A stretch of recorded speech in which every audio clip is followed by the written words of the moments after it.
하나님의 아들이 나를 위해서 나를 구원해 주시고 부유하게 해주시고 나에게 생명 주시고 은혜 주시기 위해서 이 땅에 오심을 믿습니다. 그래서 성탄은 우리 예수님이 오심을 기념하는 그러한 절기인데 12월은 성탄의 계절입니다. 주인공이 누구인지를 잊어버리면 안 되죠. 우리 예수님이 주인공이시고 예수님이 오신 목적을 우리는 기억해야 됩니다. 우리를 구원하시기 위해서 오셨습니다. 그리고 예수님은 하나님의 약속대로 이 세상에 오셨는데 하나님의 그 약속, 독생자를 보내어 주시겠다고 하는 약속, 우리를 구원해 주시겠다고 하는 이 약속의 첫 번째, 처음 하신 약속이 오늘 우리가 읽은 본문 속에 들어 있습니다. 창세기서는 지금으로부터 3,400년 전에 기록이 된 성경 말씀이에요. 우리 한번 연대표 한번 띄워주시기 바랍니다. 예수님을 기점으로 해서 우리는 2025년도에 살고 있고요. 예수님이 오시기 1000년 전에 다윗이 살고 있었습니다. 그래 다윗은 지금으로부터 한 3,000 몇십 년 전 사람이죠. 그 다음에 BC 1446년 그때 출애굽이 있었는데 이 출애굽의 지도자인 모세가 창세기서를 썼습니다. 흔히 모세 오경 그렇게 말하는데 모세 오경은 창세기, 출애굽기, 레위기, 민수기, 신명기 이 5권의 책이죠. 모세가 기록을 했습니다. 그러니까 오늘 본문 말씀은 지금으로부터 1460년 거의 3500년 전에 기록이 된 그러한 성경이라고 할 수가 있어요. 우리가 어느 정도 이 연대를 머릿속에 집어넣고 있어야 됩니다. 왜냐하면 하나님은 시간 속에서 그 시대 속에서 역사하시고 약속하시고 말씀하시고 이 역사라고 하는 것은 그 하나님의 약속이 이루어지는 것을 시간 속에서 이루어지는 것을 지금 이루시는 하나님이심을 보여주고 있고 성경은 그 역사 속에서 성취되고 있음을 보여주고 있기 때문에 어느 정도 연대는 기억을 해야죠. 다윗이 언제적 사람인지. 다윗 하면 이제 하나님의 그 아브라함에게 주신 언약 또 창세기에서 기록된 언약들이 있는데 1000년이 지났어요. 그 1000년 동안 하나님의 언약이 얼마나 많이 진전이 되었고 이루어져 가고 있는가 그걸 보는 거예요. 그리고 예수님을 통해서 그 모든 언약들이 다 성취가 되죠. 이루어졌단 말이에요. 이스라엘 역사 속에서 이루신 거예요. 이 창세기서 말씀은 특별히 1장과 3장이 굉장히 중요합니다. 1장과 2장은 이 우주 만물의 기원을 말하고 있어요.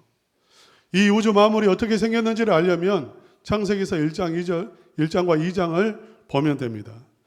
인간이 누구인가를 말하고 있습니다. 인간은 하나님의 형상이라는 거죠. 티끌보다 더 작은 그런 존재이면서 우리는 하나님이 영적으로 하나님의 형상으로 만들어서 이 우주 만물보다 더 큰 존재입니다. 더 가치가 있고 위대한 존재죠.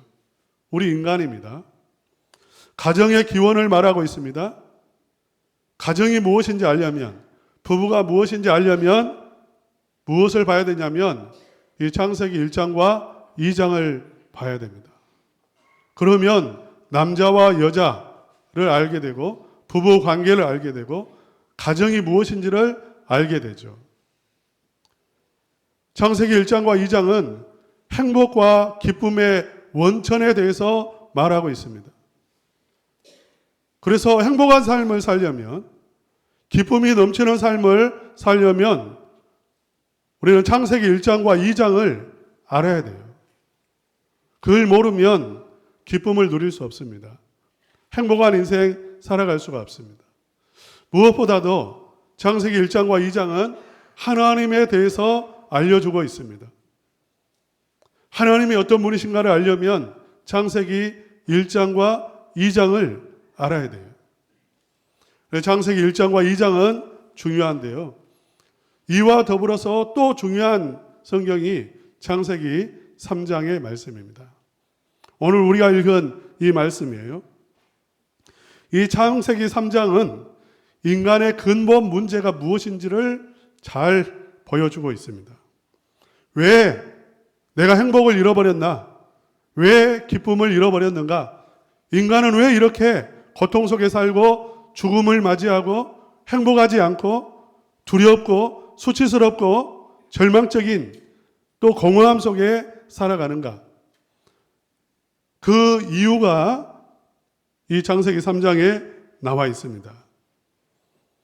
이 모든 근원에 이렇게 창세기 2장과 3장에 하나님은 행복을 주셨고 은혜를 주셨고 기쁨을 주셨고 우리로 하여금 하나님과 교제 속에 있게 하셨는데 3장에서는 그 모든 것을 다 잃어버리죠.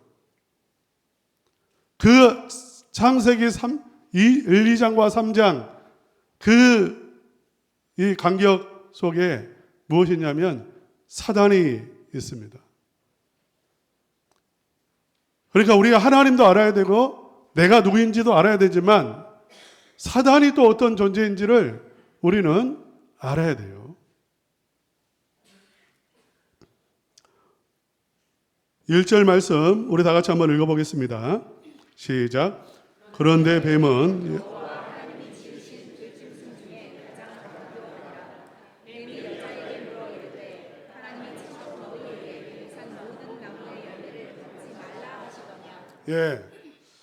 지금 어떻게 해서 이렇게 우리가 불행해졌는가? 어떻게 해서 이런 갈등 속에 살고 있는가? 그 이유입니다. 여러분이 잘 아시는 말씀이잖아요. 뱀이 여자에게 찾아왔습니다. 그리고 여자에게 질문을 하나 던집니다. 그 질문이 무엇이죠? 하나님이 참으로 너희에게 동산 모든 나무의 열매를 먹지 말라 하시더냐. 이 사단은 굉장히 교활한 존재예요. 뱀이 아주 강한 질문을 던진 거예요. 하나님이 참으로, 하나님 진짜야? 그 말이죠. 하나님이 진짜 먹지 말라고 했어? 선악과? 그런데 선악과라고 말하지 않고 동산 모든 나무의 열매를 먹지 말라 하시더냐. 질문을 꼬았고 하나님의 말씀을 약간 꼬았어요. 하나님은 동산에 있는 모든 나무를 열매를 다 먹으라고 하시고 한 나무만 먹지 못하게 하셨는데 이 사단은 모든 나무의 열매를 먹지 못하도록 한 것처럼 그렇게 질문한 거죠. 우리가 이런 거 있잖아요. 우리가 하나님이 주신 게 10,000가지, 1,000가지, 억만 가지잖아요. 사실 나에게 주신 은혜가 얼마나 많이 있습니까? 그런데 한 가지, 두 가지 주시지 않는 것, 그것 가지고 우리는 하나님에게 뭐라고 말하냐면 하나님은 모든 것을 나에게 주시지 않았어요. 하나님은 나에게 은혜를 하나도 베풀지 않으셨어. 이렇게 말할 때가 있잖아요. 이게 사단의 말인 거죠. 사단이 이렇게 질문했습니다. 거기에 대해서 2절과 3절 한번 읽어보겠습니다. 시작. 여자가 뱀에게 말하되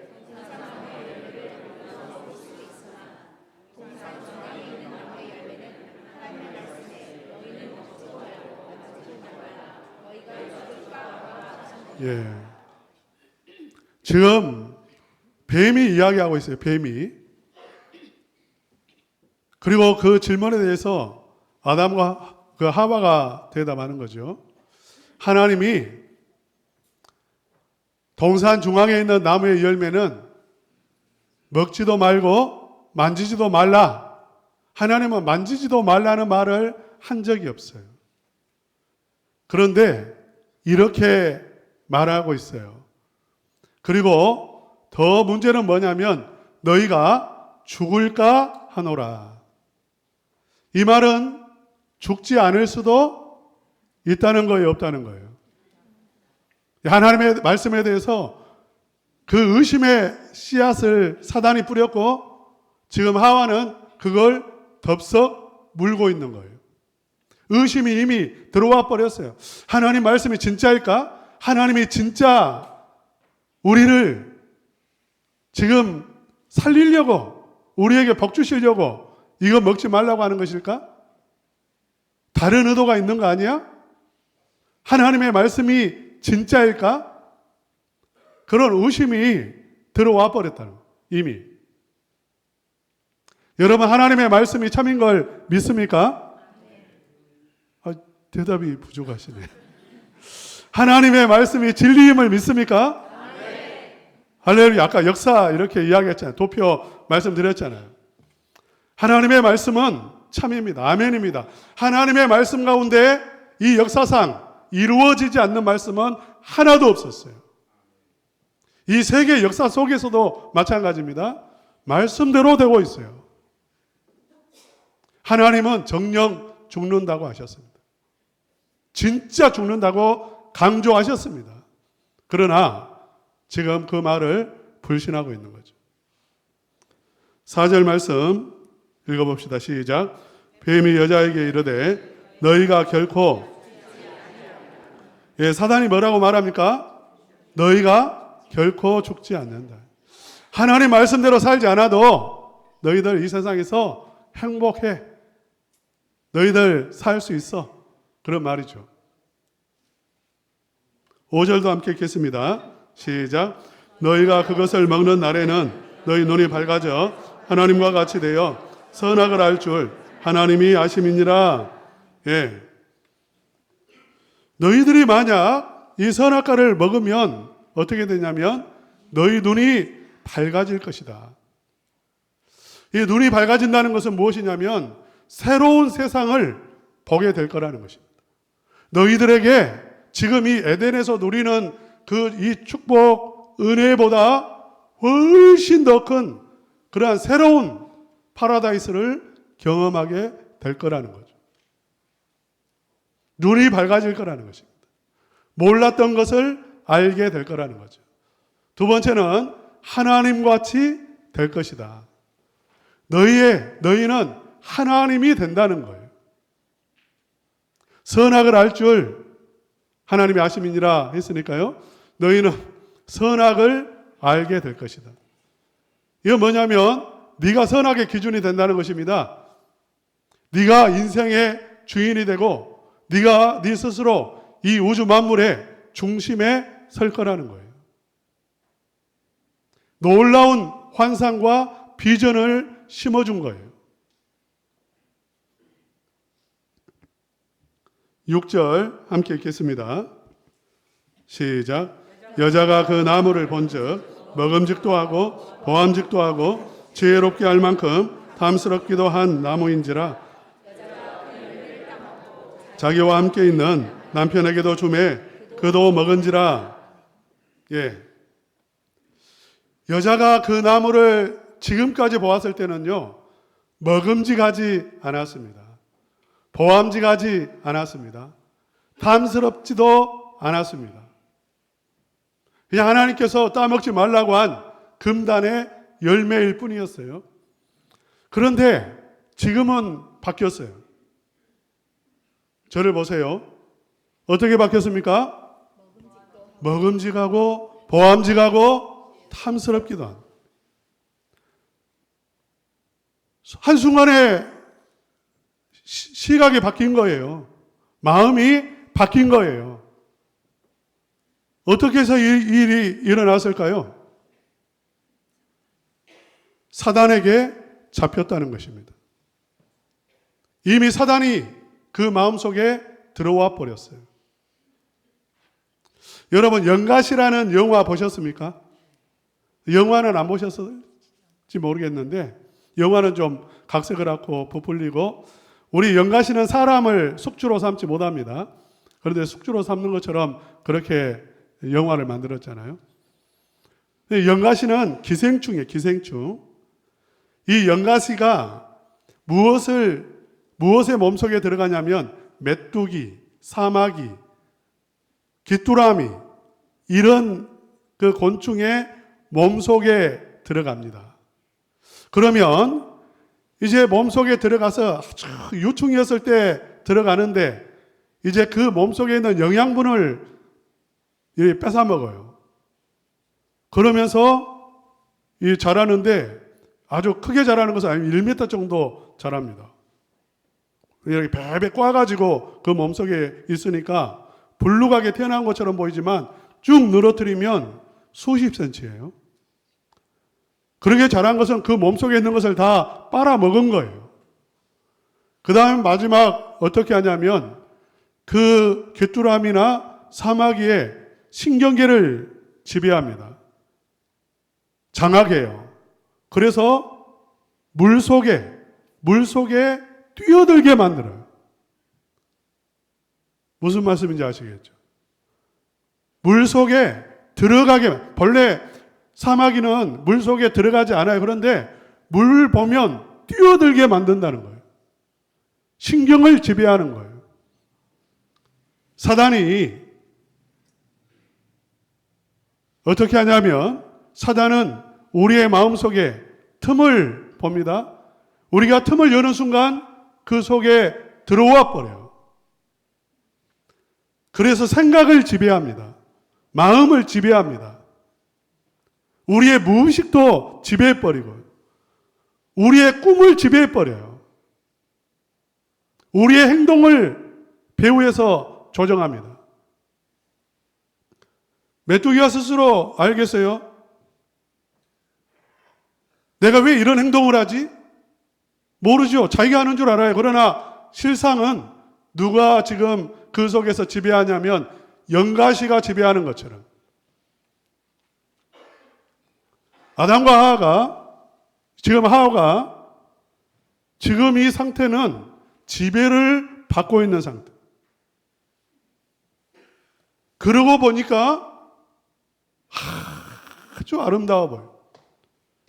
사실 아름다워 보이는 그러한 열매가 아니에요. 아름답게 봐서도 되지 않아요. 지배를 당하는 상태, 마음을 빼앗긴 상태. 그래서 그 열매를 따먹고 자기 남편에게도 주었습니다. 이로 말미암아서 하나님의 언약을 어긴 거죠. 하나님과 약속. 아담과 하와는 하나님하고 약속했어요. 이 나무의 열매는 따먹지 않도록, 만약 따먹으면 정령 죽는다는 것입니다. 모든 걸 잃는다는 거예요. 이 하나님의 언약입니다. 그 언약이 파괴되어 버렸습니다.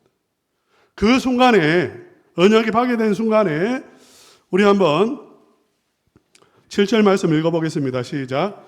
이에 그들의 눈이 밝아져 자기들의 벗은 줄을 알고 무화과 나무 잎을 엮어 치마로 삼았더라. 즉시로 무엇을 깨달았냐면 내가 벌거벗은 존재라는 것. 하나님의 영광이 떠나버렸어요. 하나님의 영광이 떠나자 수치스러운 모습, 인간의 벌거벗은 모습, 연약한 모습, 그게 그대로 드러난 것이고 근원적인 수치심이 들어왔어요. 두려움이 들어왔어요. 8절 함께 읽겠습니다. 시작. 그들이 그날 바람이 불 때 동산에 거니시는 여호와 하나님의 소리를 듣고 아담과 그의 아내가 여호와 하나님의 낯을 피하여 동산 나무 사이에 숨은지라. 하나님을 피해서 떠나는 존재. 이제 하나님을 더 이상 가까이 할 수가 없는 그러한 상태에 빠져버렸습니다. 이게 무엇이냐면 우리 인간의 비극이라는 거예요. 하나님은 본래 우리에게 하늘의 모든 것을 입혀주시고 성삼위 하나님 안에서 교제하게 하시고 그 안에서 누리는 모든 기쁨을 우리가 맛보게 창조하셨는데 이 타락으로 말미암아서 그 모든 관계가 깨져버린 거죠. 여러분, 이 말씀을 신화나 설화나 동화처럼 여기면 안 됩니다. 저도 한때는 이 말씀을 읽을 때마다 너무 이게 신화처럼 설화처럼 우리 이렇게 단군 그 이야기 있잖아요. 그런 이야기처럼 들린 때가 있었어요. 철학책을 많이 읽다 보니까 실존주의 철학, 철학자들, 이렇게 고대 철학자들 신학교 때 책을 많이 읽잖아요.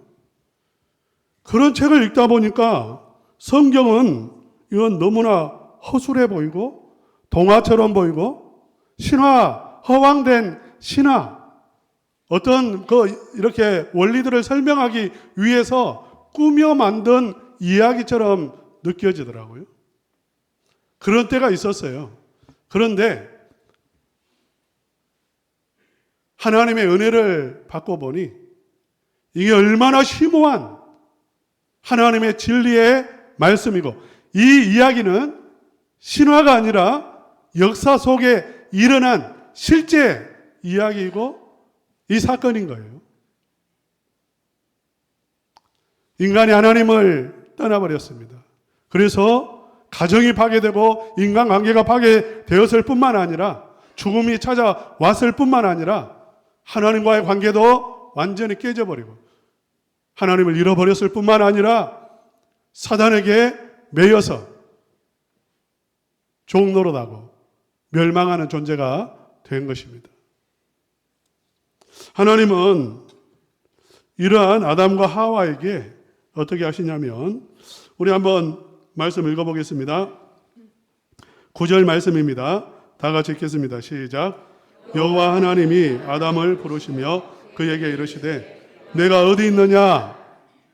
하나님이 어떻게 하시냐면, 하나님이 버려두신 게 아니라 도망가 버렸습니다. 지금 죄를 짓고 떠났습니다. 관계를, 언약을 파괴시켰습니다. 사단의 편이 되어버렸습니다. 그런데 하나님은 버려두신 게 아니라 먼저 찾아오시는 하나님이십니다. 네가 어디 있느냐 이렇게 부르시죠. 하나님은 부르시는 하나님이시고 죄인을 찾아오시는 하나님이세요. 그리고 한 가지 약속을 주십니다. 15절 말씀 우리 다 같이 읽겠습니다. 시작. 내가 너로 여자와 원수가 되게 하고 내 후손도 여자의 후손과 원수가 되게 하리니 여자의 후손은 내 머리를 상하게 할 것이요 너는 그의 발꿈치를 상하게 할 것이니라. 이 속에 놀라운 하나님의 은혜의 약속, 은혜가 담겨 있어요. 첫째는 무엇이냐면 내가 너로 여자와 원수가 되게 하겠다. 이 말씀은 다 내가 하겠다는 것으로 구절이 이루어져 있어요. 내가 하겠다는 것입니다. 타락한 인간, 죄를 짓고 떠나간 인간에게 하나님께서 찾아오셔서 내가 하겠다는 거예요. 무엇을 하냐면 첫째로 여자와 원수가 되게 하겠다라고 했습니다.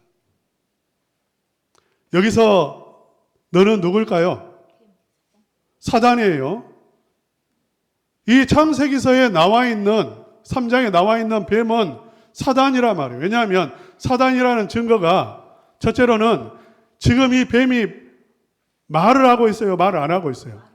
말을 하는 것은 인격적인 존재입니까? 비인격적인 존재입니까? 비인격적인 존재죠. 아니, 인격적인 존재죠. 본래 우리가 아는 뱀, 꽃뱀이든지 코브라든지 그 뱀은 말을 합니까? 못합니까? 인간과 대화 못해요. 그 인격이 없어요. 그건 자기들끼리는 신호를 보낼 수 있을지 모르겠으나 우리 인간과의 대화는 이루어질 수가 없어요. 비인격적인 존재예요. 우리 인간의 말을 알아듣지를 못해요. 그런데 이 뱀은 하와하고 대화를 나누고 있어요. 뭐냐면 인격적인 존재라는 거예요. 두 번째, 하나님하고 아담하고 맺은 언약은 다른 짐승은 알지 못합니다. 왜냐하면 그들과 맺은 언약이 아니기 때문에 하나님과 아담 사이에 맺은 언약이에요. 선악과 언약이죠.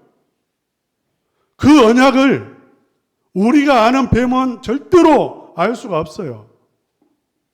그런데 그 언약을 이미 알고 있는 존재예요. 선악과 언약을 알고 있단 말이에요. 그 영적인 존재죠. 천사들은 알아요. 그러니까 이 존재는 과거의 천사였던 사탄인 것이고요. 그리고 이제 요한계시록 마지막에 이 뱀의 실체가 드러납니다. 말씀하고 있어요. 요한계시록에서. 우리 한번 요한계시록 12장 9절 함께 읽겠습니다. 시작. 큰 용이 내어 쫓기니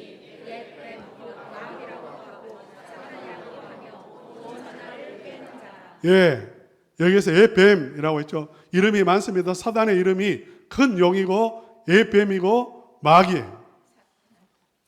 그런데 뱀이라고 한 것은 옛날 창조 이후에 하와를 유혹했던 그 뱀이라 그 말입니다. 뱀. 그 뱀은 실체가 무엇이었냐면 사단이었어요. 깜빡 속은 거예요. 요한계시록 20장 2절도 함께 읽겠습니다. 시작. 용을 잡으니 곧 뱀, 곧 마귀요 사단이라. 고린도후서 11장 14절 한번 볼까요? 시작. 사단도 자기를 광명의 천사로 가장하나니. 사단도 뱀으로도 가장하고요, 광명의 천사로도 가장해서 좋은 말 다 해준다 그 말이에요. 속으면 안 되는 것입니다. 하와는 깜빡 속았습니다. 사단인 줄 몰랐어요. 그의 실체가 무엇인 줄 몰랐어요. 멸망시키기 위해서 찾아온 존재라는 것을 몰랐어요. 그런데 첫 번째 약속이 무엇이냐면 이 사단에게 하는 말이요, 너와 여자와 원수가 되게 한다. 그 말은 여기에서 여자는 하와를 말하는데 이상하지 않습니까? 아담하고 원수가 되게 하겠다는 것도 아니고 하와와 원수가 되게 하겠다는 거예요. 이건 뭐냐면 본래 하와는 하나님을 거역했고 말씀을 어겼고 그리고 사단하고 한편이 되었습니다. 그런데 원수가 되게 하겠다는 것은 하와를 그 죄 가운데서 어떻게 하시냐면 구원해 내신다는 것입니다. 무슨 말씀인지 아시겠죠? 그리고 하와를 메시아 언약의 첫 번째 모델로 삼으시는 거예요. 하와를 미워만 하면 안 돼요. 그렇죠? 하와를 미워만 하면 안 돼요. 두 번째로 하나님의 약속이 무엇이냐면 15절 다시 한번 읽겠습니다. 시작. 내가 너로 여자와 원수가 되게 하고 내 후손도 여자의 후손과 원수가 되게 하리니 여자의 후손은 내 머리를 상하게 할 것이다. 너는 그의 발꿈치를 상하게 할 것이니라. 그 후손이 있습니다. 너의 후손, 뱀의 후손이 있다는 것입니다. 사단의 후손이 있다는 거예요. 우리 성경 말씀 한번 읽어볼까요? 요한복음 8장 44절입니다. 다 같이 읽겠습니다. 시작. 너희는 너희 아비 마귀에게서 났으니 너희 아비의 욕심대로 너희도 행하고자 하느니라. 그는 처음부터 살인한 자요 진리가 그 속에 없으므로 진리에 서지 못하고 거짓말을 말하나니 이는 그가 거짓말쟁이요 거짓의 아비가 되었음이라.